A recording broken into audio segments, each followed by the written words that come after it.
സുഹൃത്തുക്കളെ, ഇന്ന് ലോകം ആഘോഷിക്കുന്ന ആടുജീവിതം എന്ന നോവലിനെയും അതിൻ്റെ സിനിമയെയും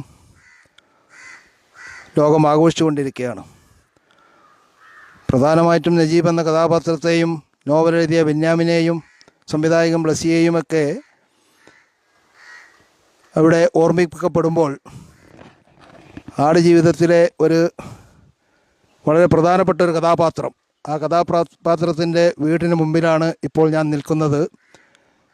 നജീബ് മസ്രയിൽ നിന്നും രക്ഷപ്പെട്ട്, മരുഭൂമിയിലൂടെ രക്ഷപ്പെട്ട് കാറിൽ കയറി ബത്തയിലെത്തിയപ്പോൾ ഏകദേശം മുഷിഞ്ഞ വേഷവും ധരിച്ച് ഭ്രാന്തനെ പോലെ നടന്നിരുന്ന നജീബിന് താങ്ങും തണലുമായി പിടിച്ചുകൊണ്ടുപോയി ഭക്ഷണം നൽകുകയും മറ്റുള്ള സൗകര്യങ്ങളും ചെയ്തു കൊടുക്കുകയും ചെയ്തിട്ടുള്ള കുഞ്ഞാക്ക എന്നറിയപ്പെടുന്ന ആൾ, വളരെ സന്തോഷപൂർവ്വം പറയട്ടെ, അദ്ദേഹം ഞങ്ങളുടെ നാട്ടുകാരനാണ്, എൻ്റെ അടുത്ത സുഹൃത്താണ്, ബന്ധുവാണ്, എല്ലാമാണ്. അദ്ദേഹത്തിൻ്റെ വീട്ടിന് മുന്നിലാണ് ഇപ്പോൾ നിൽക്കുന്നത്. അദ്ദേഹവുമായി ചെറിയൊരു കൂടിക്കാഴ്ച ഇവിടെ നടക്കാൻ പോവുകയാണ്. അസ്സലാമു അലൈക്കും.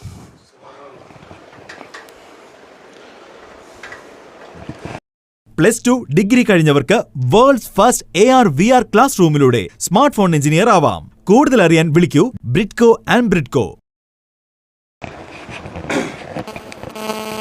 വളരെ യാദൃശ്ചികമായിട്ടാണ് പിന്നെ നിങ്ങൾ ഈ സംഭവവുമായി ബന്ധപ്പെട്ടിട്ടുള്ള ഒരു പ്രധാനപ്പെട്ട വ്യക്തിയാണെന്ന് ഞാൻ അറിയുന്നത്.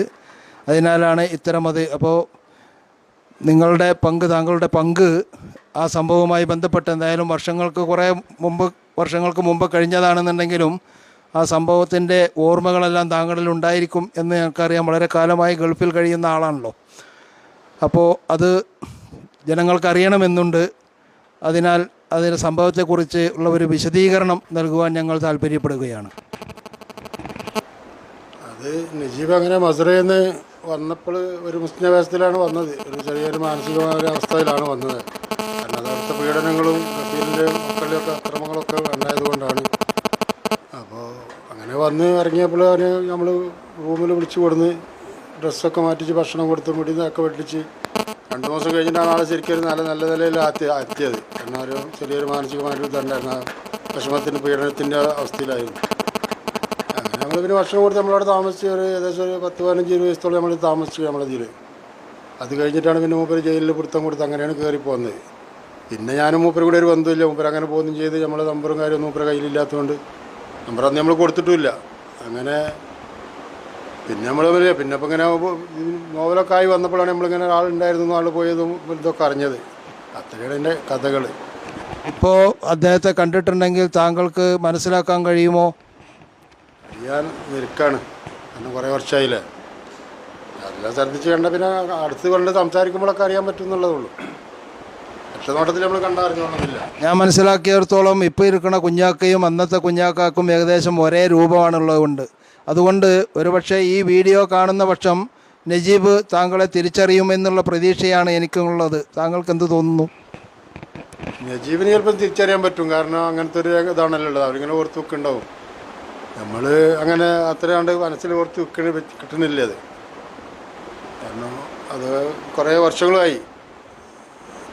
അതിൻ്റെ പേരിൽ കണ്ടാൽ അടുത്ത് വന്ന് സംസാരിക്കല്ലേ, നേരിൽ ഫോണിൽ കൂടെയൊക്കെ സംസാരിക്കുകയാണെങ്കിൽ പരിചയപ്പെടാൻ പറ്റുകയാണെങ്കിൽ അറിയാമെന്നില്ലെങ്കിൽ അവർക്ക് ചിലപ്പോൾ കണ്ടാൽ നമ്മൾ അറിയാൻ കഴിയും. ഇത് നിങ്ങൾ പറഞ്ഞ സത്യമാണ്. മുഖത്തിന് വലിയൊരു വ്യത്യാസമൊന്നും വന്നിട്ടില്ല.